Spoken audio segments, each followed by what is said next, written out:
унших сэдлийг өгөхийн тулд юм хийдэг шүү. Хувьцаа гэж юу юм, бонд гэж юу юм, тэ? Яагаад хадгаламж үүсэх ёстой, яагаад хоримтлал үүсэх ёстой юм. Drive and talk эхэлж байна. Энэ өдрийн мэндийг хүргэе. Тэмүүлэн байна. Энэ удаа та бүхэнтэйгээ би өөрөө уншсан нэг номоо танилцуулъя гэж бодлоо. Book review-оор хийгээгүй. За тэгээ book review-нд орохоос өмнө та бүхэндээ нэг юм хэлэхэд би одоо нэг яг кино задлан шиг тэгэж номныхоо бүх юмыг ярьдаггүй байгаа. За хүмүүс бодохдоо номын book review гингүүт тэр ингээ номыг ингээ яриулах гээд одоо тийм хүлээлттэй байдаг. За тэгэхээр би яагаад book review хийдэг вэ гэхээр та бүхэнд номыг уншуулахын тулд тэр номыг унших сэдлийг өгөхийн тулд юм хийдэг шүү. Тэгээд бас хамаагүй номны тухай ингээ ярихаар хүн болгон ном уншаад өөр ойлгочтой байдаг, өөр ойлгодог. Тэгээд миний ойлголт нэг өөр, тэ? Та бүхний уншиж байгаа бас нэг өөр. Тийм болохоор өөрсдөө уншаарай гэж хүсье. За өнөөдрийн ярих гэж байгаа ном айгүй гоё ном. За ямар номыг вэ гэхээр Томас Кейл гэдэг хүний бичсэн одоо санхүүгийн хувьд унших ёстой ганц ном гэдэг орчуулах юм бол тийм ном байгаа. За энэ ном монгол хэл дээр бас нэг нь мэдгүй, англи дээр бас нэг мэдгүй. Би герман хэл дээр уншсан. За ялангуяа Герман, Австри, Швейцар болон Герман гэдэг орнуудад герман хэлтэй хүмүүст бол уншихад маш тохиромжтой. За тэгээд анх хөрөнгө оруулж эхлэх гэж байгаа. Ер нь хөрөнгө оруулалтыг сонирхож байгаа. Ер нь хөрөнгө оруулалт гэж юу юм? Хувьцаа гэж юу юм? Бонд гэж юу юм? Тэ? Яагаад хадгаламж үүсэх ёстой? Яагаад хоримтлал үүсэх ёстой юм? Тэр бүгдийг айгүй гоёор тайлбарлсан, амархнаар тайлбарлсан.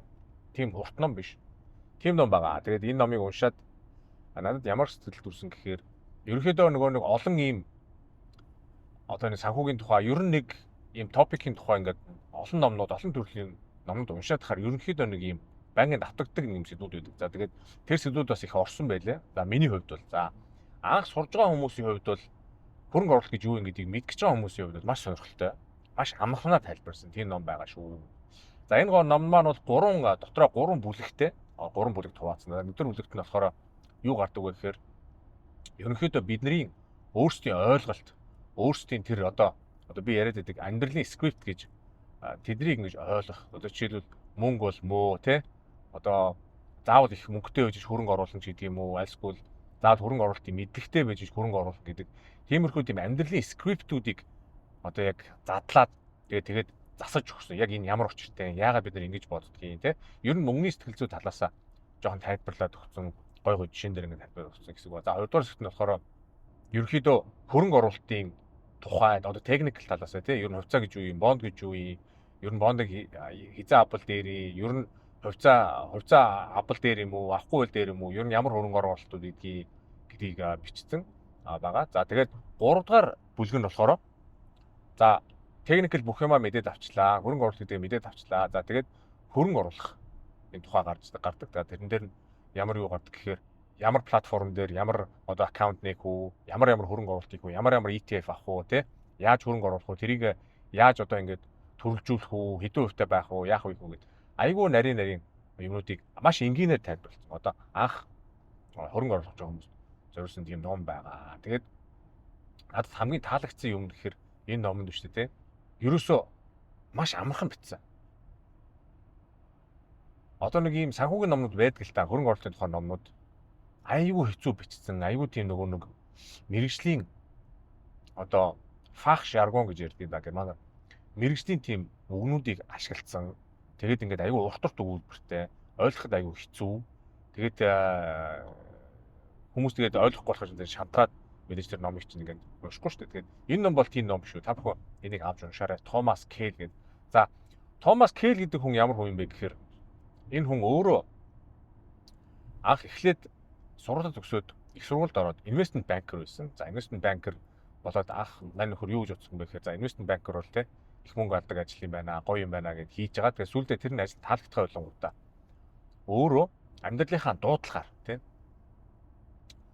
хөрөнгө оруулалт гэдэг чинь амархан юм биш үү? Хөрөнгө оруулалт гэдэг чинь хүн болгон хийж болох юм байна гэдэг тэр амьдралын дуудлагаар YouTube сувг нээгээд тэгээд community үүсгээд одоо ер нь герман хэлтэй орнуудад нэлээд том байр суурь эзэлдэг тийм финфлюенсер хүн байдаг. За тэгээд та бүхэн сонирхож ивэл Finance Flux гэдэг одоо YouTube channel үүдэг. Тэгээд ганцхан германаар ярьдаг. Тэгээд герман хэлтэй, Германд амьдардаг, Швейцарт амьдардаг, тий Австрид амьдардаг манайхан бол тэрийг үзэхэд бол ойлгогдноо. Тэгээд ер нь би ч гэсэн өөрөө тэр channel-ийг дагдаг. Тэгээд бас тэрнгээр гоё мэдээлэлүүд авдаг. Тэгээд энэ ном дээр бас юу гардаг вэ гэхээр Германы одоо хууль, Германы татврын системийн талаар айгүй гоё тайлбарж өгсөн байна. Татврын систем ямар байдгийг, татврын систем ямар байдгийг, хөрөнгө оруулалт гэхэд те тэрийг яаж одоо гаргах уу, буцаагаад татврын одоо таатай орчинд яаж өөртөө бүрдүүлэх үү те.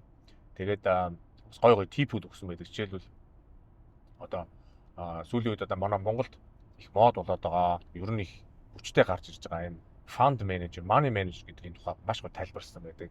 За money manager бүү бол тий одоо баг болохгүй юм шиг одоо тиймхүү юм ярьж байгаа Монгол улсад. За тэгэхээр бол тэрийг бас гоё тайлбарсан. Тэгээд ер нь тэтгэврт гарахад хэдэн төгрөг хэрэгтэй, одоо хэдэн евро хэрэгтэй тий.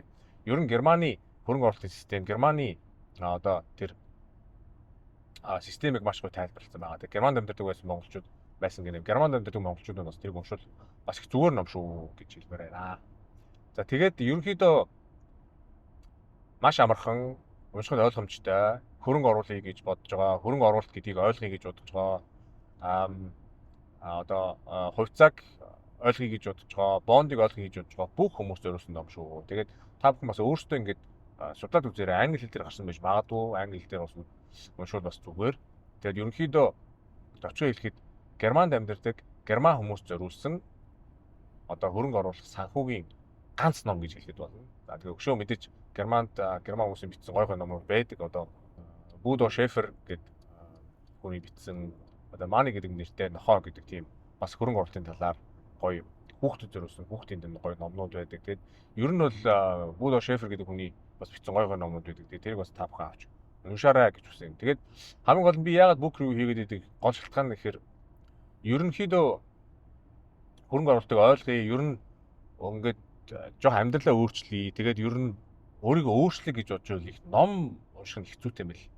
Яг тэгэхээр өчнөө подкаст үзээд, өчнөө YouTube-ийн сууг мууг үзээд хүн дагаа тий намайг ингээд бас үзээд тэгээд нэмэргүй ямар нэг юм хийхгүй л нэмэргүй. Тэгээд мэдээж ном гэдэг бол одоо тэр номонд тухайн сэдвийн талаар маш одоо нягтралтай мэдлэг байдаг учраас интернетээс мэдлэг хайсан одоо ChatGPT-гээс суулсан ном уншсан хоёр шал ондоо байдаг. За тэгээд ном бичсэн хүмүүс ихтэй ерөнхийдөө өөрөө тэр бичсэн сэдвийн талаар өөрөө туулаад үзсэн, мэдсэн байдаг болохоор ном унших хэрэгтэй шүү. Манайхан тэгээд ном уншиж ер нь бол цааш нь хөгжинө гэж би боддог. Би өөрөөс маш их ном уншдаг болоод байгаа. Тэгээд би бол тэ бас яг авчиргүй амар ном уншдаг бол байгаагүй. Гэхдээ өөрийгөө өөрчлөе, ерөн зорилго тавиад ингээд нэг юмны тухай мэдээ гэдэг. Тэгээд ер нь ном их уншдаг болсон. Тэгээд сардаа нэг юм хоёр ном уншдаг болсон. Одоо тэгээд тэр уншсан номнуудынхаа одоо ревю тий уншсан ном таалагдсан юмнуудынхаа тандтай ингээд хуваалцдаг шүү. За энэ хүртэл цагаа гадсан байж сонсон та бүхэнд баярлалаа. Ингээд хөрөнгө оруулалтын тухай унших ганц ном Томас Кейл гэдэг хүний бичсэн номны book review байлаа. Ингээд та бүхэндээ амжилт хүсье. Дараа уулзлаа түр.